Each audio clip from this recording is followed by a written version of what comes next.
I'm joined by professional cyclist Chris Horner, coming off his biggest professional win at the Tour of California. Top finishing American at the Tour de France last year, 10th place overall, looking for another strong result.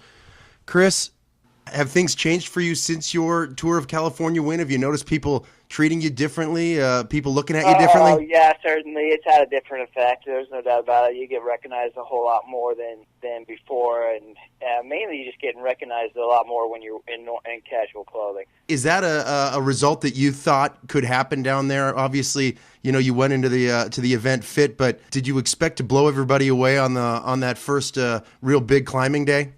I thought we would have. I thought for sure Levi and I would have a really good stage, and I didn't know, if I was going to be towing Levi up, if he'd win the stage, or if I'd win the stage or something. And certainly I didn't expect it just to go solo to the top, but I knew I had fabulous form and stuff, and so I was on the day of the stage I was expecting a very big result. But the day before the stage, I knew it would be it'd be a good race for Radio Shack and stuff. But literally on the day of the stage, as soon as it started, I was like, I knew it was going to be a really good day. But you threw the hammer down. I mean, you put 120 on pretty much the best riders in the world. Looking back, unbelievable form. Yeah, and I've seen, we have the power meter on our bike that tells us how many watts we're putting out, and of course, I've been racing with it for many, many years now, so I know what those numbers are when you're in the Tour de France. I know what those numbers need to be when I won the Basque Country. I know what the numbers are. But you never expect to go solo up the climb. Maybe you expect one guy or two guys come with you, or of course your teammate or something like that. But you don't really expect to go solo until it starts happening. If I were to say it, why are you a better rider today than you were 10 years ago? The implication would be that you weren't as strong 10 years ago. But at 39, you are peaking. I would say I was as strong 10 years ago. Maybe I'm more experienced now. I'm lighter now, more professional off the bike compared to what I was before. Certainly before I was professional in terms of racing, training, resting, but in terms of eating and stuff like that, that's changed quite a bit.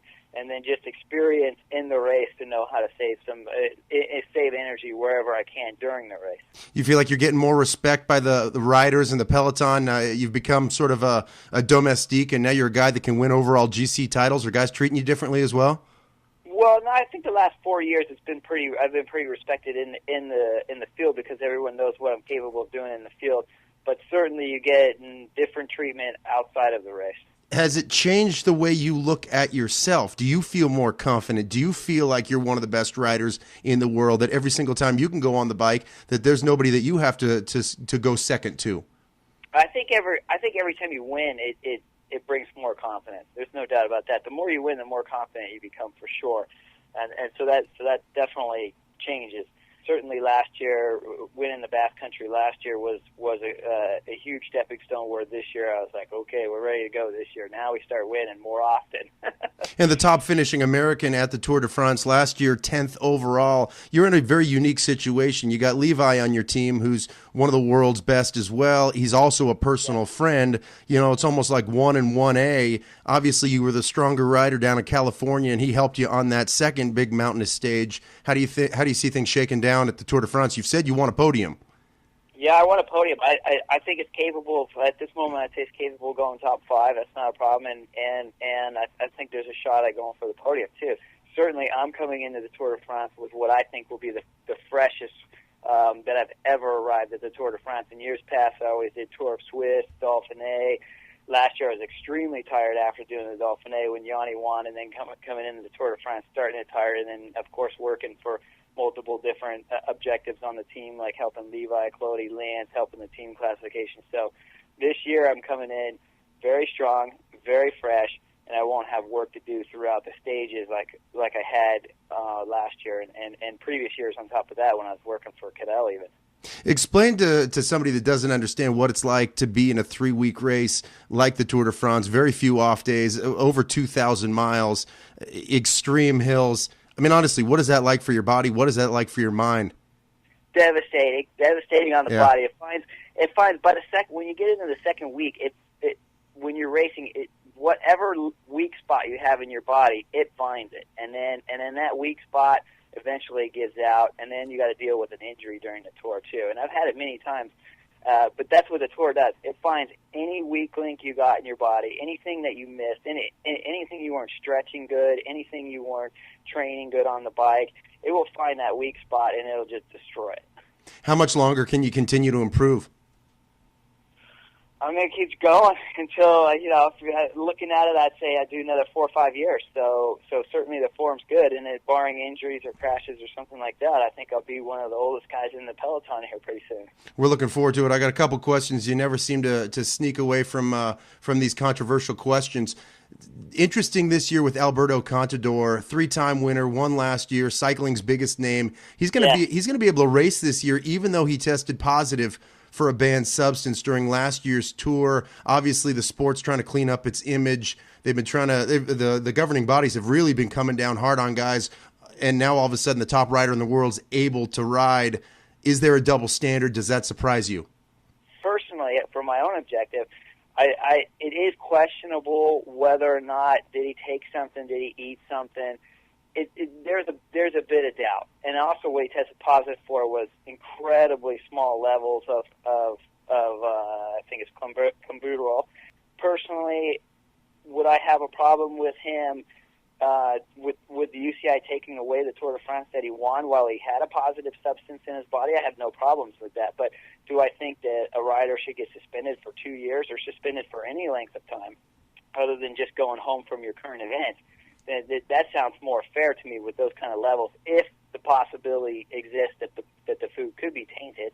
And from what I've read, and from I'm sure what a lot of fans have read, is the possibility does exist. And so for me, I think the most fairest way to look at it would be, okay, you take the Tour de France that he won, or if you're in the event of the Tour de France this year and some rider was to test positive at those levels of dosage where it's easily seen that it could be food, then you send that rider home. I don't know if you suspend him for a month or 2 years or whatever it is, but certainly you can't have a rider racing the Tour de France, the biggest race in the world, while he has a banned substance in his system. If that happens to Chris Horner, do you get to race?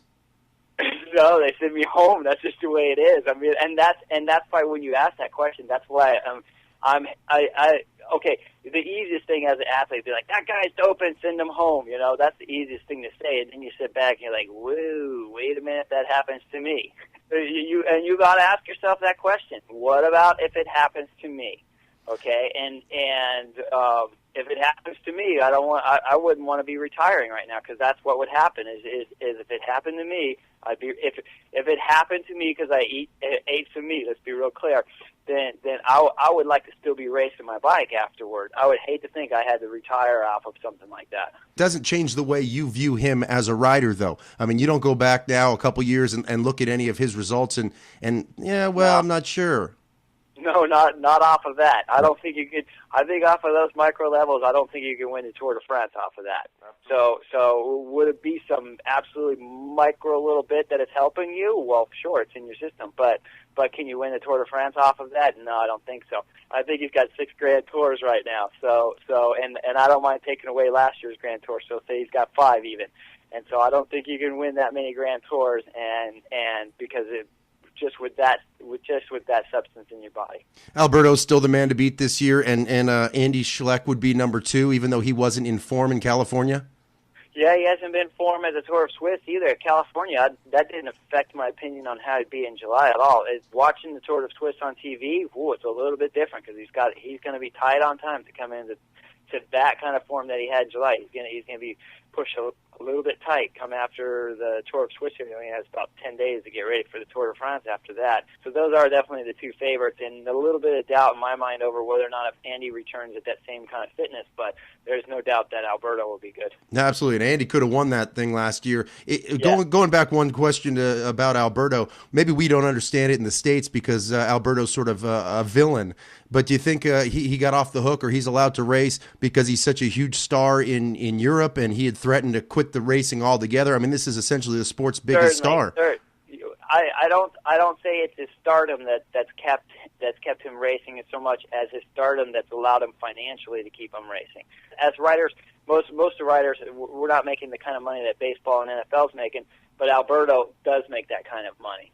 But the other writers don't. So a writer like myself, if I had happened to test positive for the same stuff that Alberto does, you could be sure I'd be suspended right now, sitting on the couch watching the tour on TV, because there's just not that kind of money that I would be able to spend to fight the system. But certainly a writer like Alberto makes quite a bit more money than I do, and he has a better ability financially that's put him in a better ability to fight the system, and that's also good for the sport too, because if it is wrong that they're trying to suspend him for 2 years, if he can justify that this is not something that he did himself, then it deserves that the rules change, the testing changes, and they adopt a new philosophy over specifically over this drug. So he's benefiting me. It's quite possibly he's benefiting me and every other cyclist out there too with him fighting it. But again, in terms of him taking it or not taking it, I don't know what the guy did at home. But what you're saying now is he can fight it because he's got money. A young guy coming up all of a sudden eats a hamburger over there in Europe, and he can't. Should there be some sort of a fund where all the riders get together, some sort of a labor union? I know it would never happen because of the way it's all designed. But absolutely, baseball. You see it with baseball. Baseball has a good union. NFL right now, you see what their union is doing, where they're on strike, and their whole union believes that. I don't know the whole story with the NFL, but of course, their players believe they're in the right. The owners believe they're in the right. But the players at least now have the money that if they believe they're in the right, they can go fight it. And then in cycling, they don't have the money. With the riders, they don't have the money to fight something as big and expensive as this. Right. Chris, best of luck. We really look forward to seeing how you place over there. I want to call you later and, hear about how it went and talk about your Gran Fondo up there in Bend as well. Perfect. Yeah, and call me during the tour if it's going good. And what time when do you head over to Europe? I take off the 26th of this month. Best of luck. We'll be rooting for you. That's Chris Horner, professional cyclist, coming off his biggest professional win ever, the Tour of California, and looking to head over to France, get a podium finish, top 3. We wish him the best of luck.